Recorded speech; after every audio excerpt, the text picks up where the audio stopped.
Welcome to On the Line. I'm Christine Williams, coming up for discussion on our Viewpoints Hour. Canadians outraged over 500 Tamil asylum seekers intercepted off the BC coast. With more expected on the way, will radio host Dr. Laura Schlesinger survive repeating the N-word 10 times during an exchange with a black collar, and a dying palliative care nurse fighting to fix the system? Stay tuned.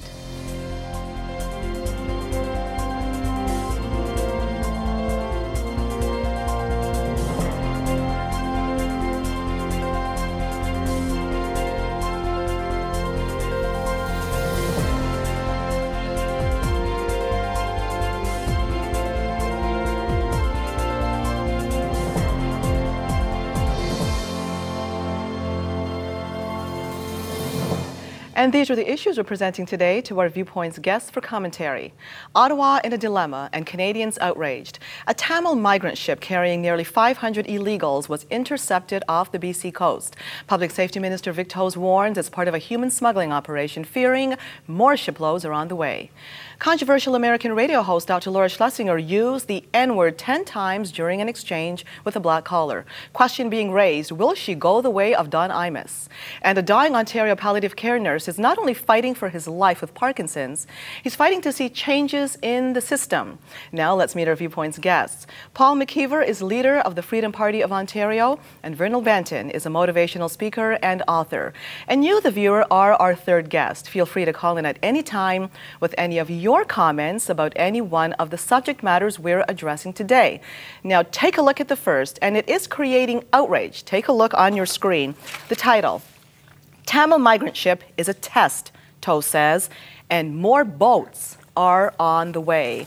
This poses a dilemma for Canada on many fronts. I gave you an idea already that you've got the ship, 500 on board, but the thing is, and we're going to be discussing it more at length shortly, but off the top here, these are people that, again, they could have terrorist links. That's one concern. Another concern is this: once a ship like that turns up here at our border, so to speak, we're obligated to look after them. Now, these 500 are going to be fingerprinted. They're going to be checked out based on what we think of their history as Tamil Tigers. We're thinking so. This is a major concern here, that they could belong to terrorist groups. But even more importantly, there are suspicions that it's really part of a larger plan, that there's a smuggling ring involved here. And Vic Toes suggested for some reason that there could be 2 more ships on the way. Not only is this an expensive venture, but you're looking at it from the point of view of who's coming into our country and who's going to follow these people down the road. What's going to be the price tag to that? And this is what we're discussing here, because according to this article, there's plenty of outrage. People saying, well, why are we doing this here in Canada? But then again, you're coming from a legal background as well. What are our options? I'm going to start with you on this one, Paul. Well, I think the major concern is that these people on the boat do not seem to fit into the category of refugee. My understanding is that the boats were originally heading to Australia, but Australia having a more intolerant view toward, or maybe a stricter view toward abuses of their immigration system, the boat changed direction and came to Canada, thinking we were an easier target. So I think that's probably one of the reasons that Vic Toes is looking at, what's going on here under the surface. I think, though, that the concern that Canadians raise, I mean, hundreds of people come into the country all the time, quite legitimately. It's not a question of immigration, of people coming to our shores. But what raises, I think, people's concern is not that people coming over are trouble, but that more people equals more strain on resources. Yes. And that's only an issue because we've chosen a collectivist system. And I don't think we should have, but what it breeds is a hatred of anyone who puts more strain on the system. And I think, therefore, that as long as we have socialized healthcare, socialized schools, socialized where everyone's paying into a taxpayer pot, there are going to be resentments about anybody who comes and puts more strain on it. And the unfortunate thing when everyone comes in a boat is they maybe all look the same, they maybe all come from the same country, and then there's this resentment toward that people who look like that or that country. And I think that resentment is something that we are guilty of producing because of our social systems. Okay, Vernal, your thoughts on this? Well said. I think from a community and social service background, there's a lot of things that we need to understand. As you said quite well, I think too often people say that they're coming to apply to Canada as a refugee claimant, and they don't truly understand what that really entails, because everybody seems to want to use that as a reason to want to stay in the country. But I think just before that happens is we have to analyze, why are people wanting to come to Canada?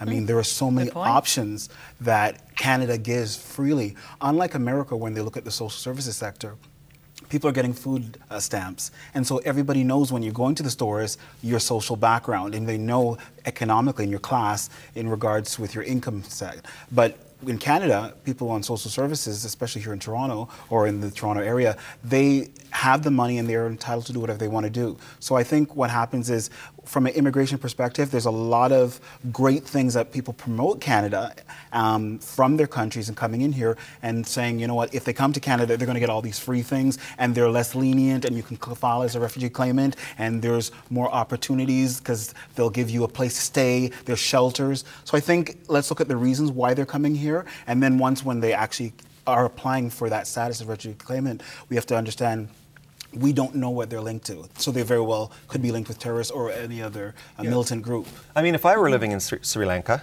I'd be the first guy paying to get on that boat. If I knew I could get to Canada, I mean, I think that Canada's got its problems, of course, but compared to what they've got there, Precisely. You know, it's not a question of right or wrong. If Canada is going to let us in, then okay. Well, why not? So it begs the question, is Canada too easy when it comes to this? I mean, another thing was raised here, and I know that there are many departments when it comes to law, many types, and you are a lawyer.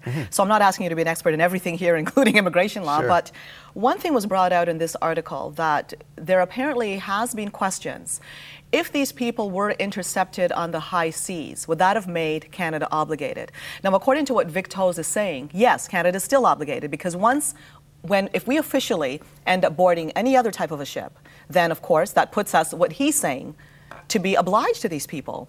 And the concern being raised here, and that's why many Canadians are outraged, is there are 2 more expected to be on the way. Now, did he just pull that number out of a hat? Hardly. There must be a reason why he's warning that there are 2 more on the way. Yeah.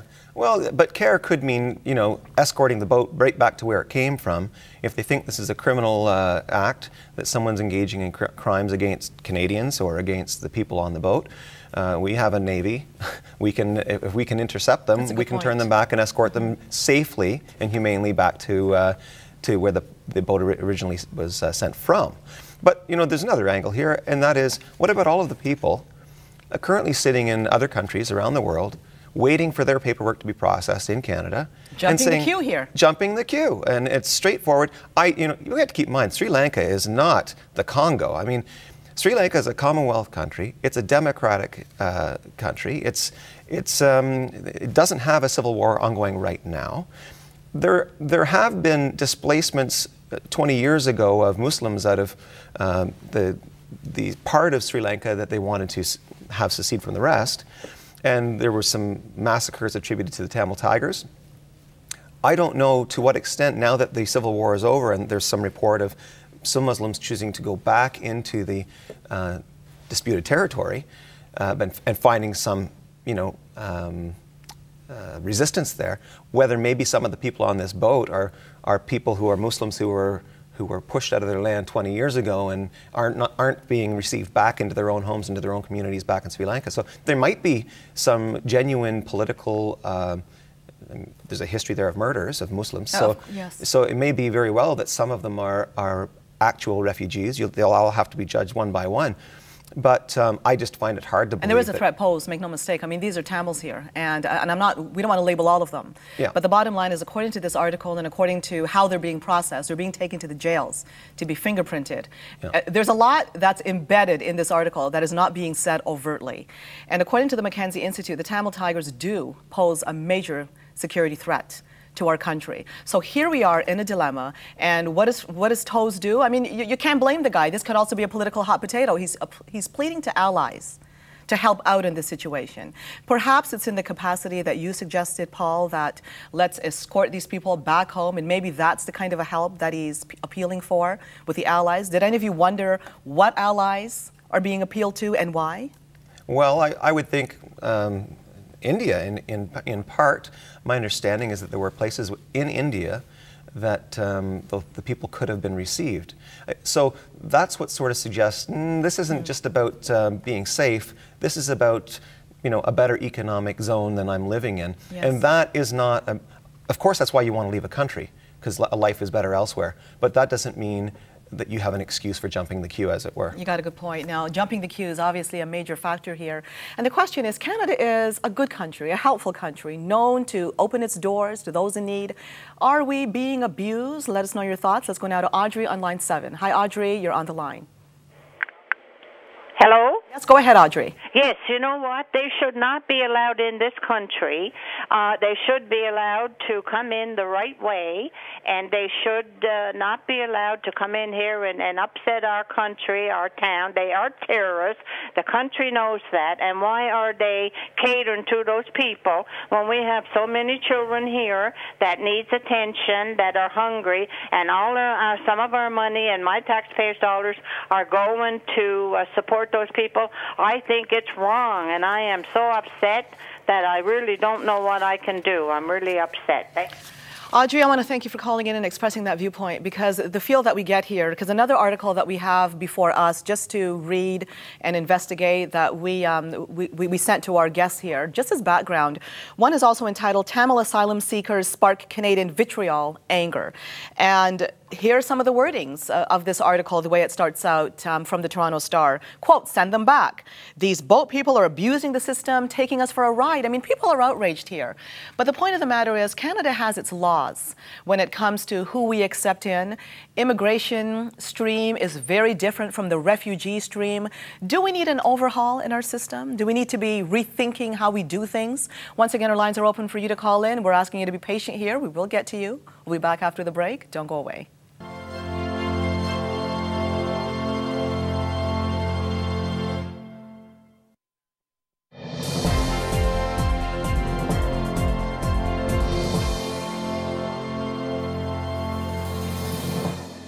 Hello again and welcome back to Viewpoints on the Line, continuing to talk about our first story. Once again, our lines are open to hear your thoughts. And the bottom line is we're looking at a shipload of Tamils coming here as potential refugees. Well, they are refugees because they're now here and they're now getting processed, all 500 of them. Where they're going to go from being fingerprinted and tested, I have no idea, but we do know.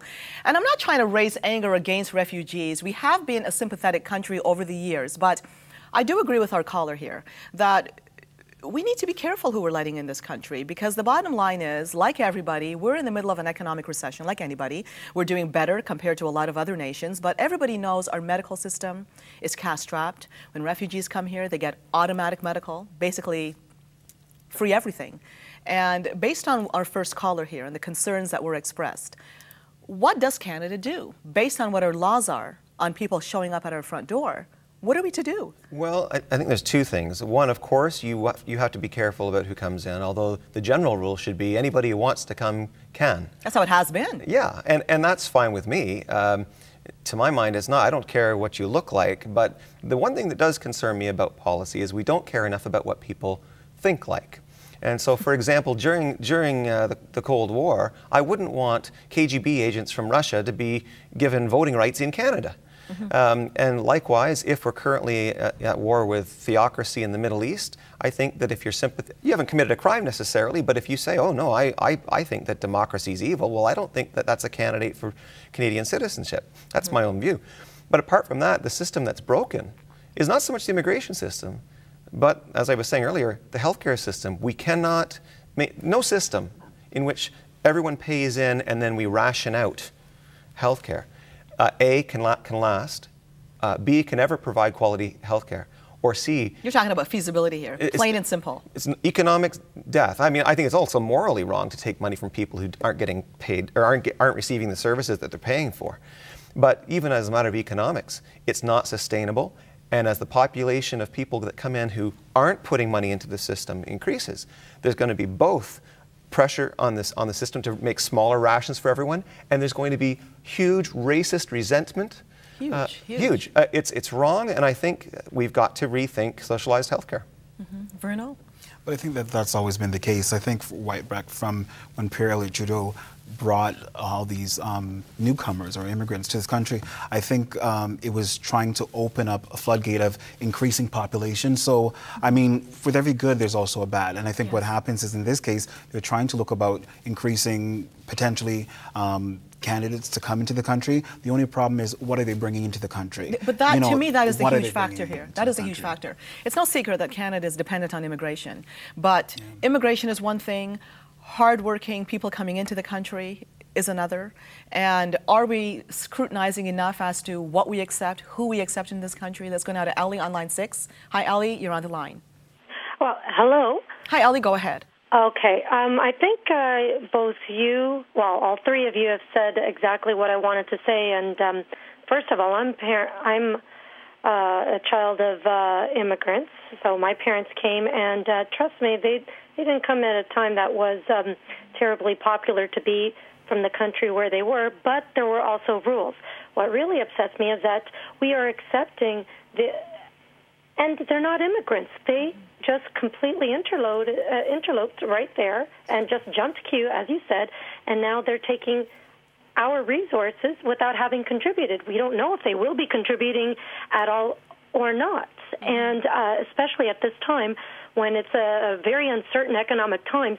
Hey, you know what? There are only so many people contributing to these social networks and social programs.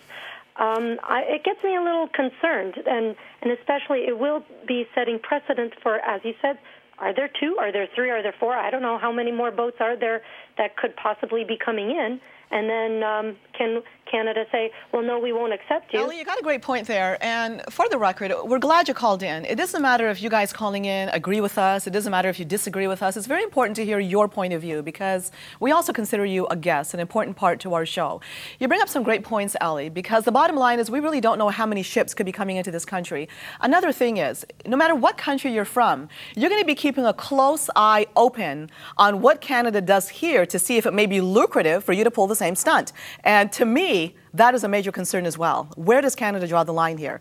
Because there doesn't seem to be a system in place to be able to draw the line. Yeah, I think you draw the line at making sure. I mean, the unfortunate thing when so many people come over all at once is that you can't just say across the board, nobody on there is a refugee.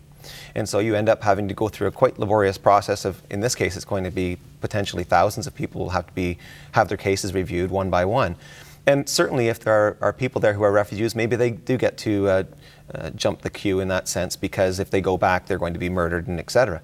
But I think it's highly doubtful that, you know, boatloads, coordinated boatloads of people, hundreds of people, manage to get onto a boat and come without the state knowing somehow, without being mowed down by the potential murderers or abusers. I find it hard to believe that this is a boat of refugees rather than just a boat of people who choose for economic or other maybe religious freedom reasons to go to Canada instead of staying where they are. Yes, yes.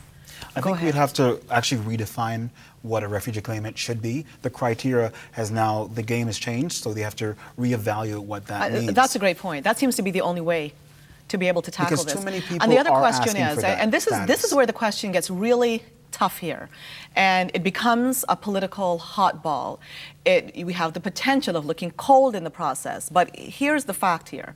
Canada has always been a kind country, and I love Canada. From that point of view, it's fantastic. But we are strained economically. Our medical resources are thinning. When you look at the global needs, and I'm talking in a lot of countries here, most countries I would say globally, when you look at what's going on in all across the continent of Africa, when you look at the continent of Asia, when you look at the world's poor across the board, you look at the oppression, the killings, is there a point where we start to say, well, there's only so much that we could accommodate? I'm not offering an answer here because frankly, I don't know where that line would be. But based on that point alone, now with the Tamils, we have an added problem with the problem of terrorism. But even based on the refugee issue, do we need to draw lines here? I don't think so. I think the maximum population is whatever the land will sustain. The only question to my mind is making sure that in the process we maintain a democratic Canada and that the people who come are, like every other immigrant in Canada's history, are prepared to pay for what it is and earn what it is that they consume. And but you also believe, though, that people coming into this country, even as refugees, shouldn't be getting any freebies whatsoever. I think that's well, refugees is a slightly different matter. If you're crawling up on the beach because someone's about to murder you, that's a matter of compassion. It's a humanitarian issue. Yeah, but as far as immigration goes, if you're hoping to come here and not work, I say you're not welcome. That's not what you're here for. Every Canadian should be a working, producing, self-sustaining person, and not expect anybody to, what, I arrive on your shores in England and now you're going to pick up the tab for me? Why? I'm a Canadian, I'm able-bodied, I get to work, you know?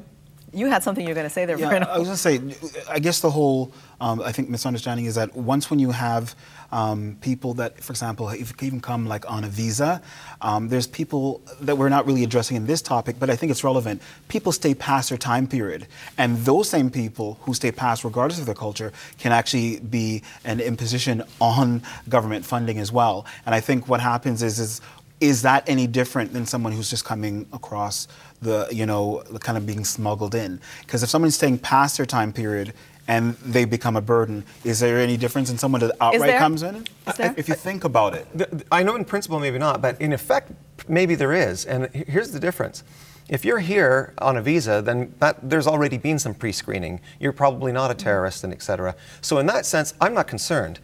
If you're here illegally and you've had that pre-screening, in all likelihood, you're not going to start using social services that would identify you as still being in the country.